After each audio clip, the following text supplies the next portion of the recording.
Chers téléspectateurs de Parole Créatrice Info TV, bonjour, bienvenue à votre nouvelle émission santé intitulée Espace Santé. Espace Santé qui est une émission spécialisée dans laquelle nous allons parler des problèmes relatifs à la santé. Pour une première édition, nous avons pensé parler du cancer du col de l'utérus. Le cancer du col de l'utérus est un problème majeur de santé publique. Plus de 110 femmes meurent chaque année par rapport à ce problème. Quels sont les symptômes, les causes, les manifestations? Pour en parler davantage, veuillez suivre ce reportage. Le cancer du col de l'utérus a bénéficié au cours de ces 20 dernières années de grandes avancées au niveau de son diagnostic et de son traitement. Il est généralement découvert à un stade précoce grâce au dépistage par frottis du col de l'utérus, ce qui augmente significativement les chances de guérison. Sachez que la quasi-totalité des cancers du col de l'utérus ont pour origine l'épithélium. Ces cancers peuvent apparaître sur la partie externe du col, appelée exocole. Dans 85% des cas, on parlera alors des carcinomes. Sur la partie interne du col, appelée endocole, dans 15% des cas, il s'agit des adénocarcinomes.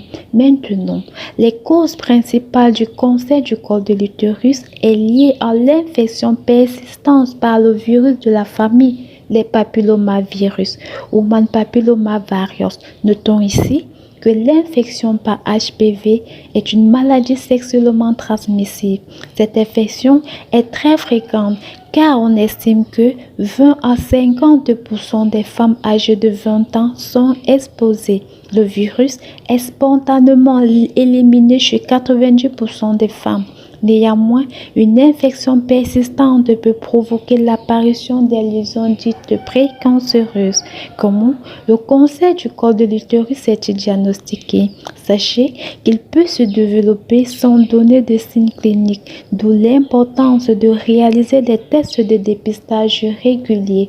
Dans d'autres cas, ces symptômes du cancer du col de l'utérus peuvent survenir comme de légers saignements en dehors de la période de règles ou après ménopause. Le dépistage se fait par frottis du col de l'utérus, le frottis cervico-utérin. Outre examen gynécologique, des tissus sont prélevés par biopsie pour une analyse anatomopathologique. Des examens d'imagerie comme l'échographie, le scanner ou l'IRM sont utilisés pour déterminer précisément le stade de développement de la tumeur. La détermination du stade de développement de la tumeur permet d'établir le traitement anticancéreux adapté. De stade 1, la tumeur est strictement localisée au niveau du col. Le stade 2, la tumeur s'est développée dans les régions avoisinantes, à savoir le vagin, les tissus enveloppant l'utérus. Le stade 3, la tumeur affecte les 2/3 du vagin ou du tissu péri-utérin. Le stade 4, le cancer commence à se propager dans les organes voisins, comme la vessie, le rectum, pour ne citer que cela. Parlant de traitement, il sera prescrit selon le stade de la tumeur. On pourra alors faire recours à la radiothérapie, à la chimiothérapie, à la chirurgie, pour ne citer que cela. Alors, comment prévenir le cancer du col de l'utérus? Tout simplement en alliant des dépistages réguliers par frottis pour les femmes de 25 à 65 ans à une vaccination permettant de se protéger contre le Human Papillomavirus.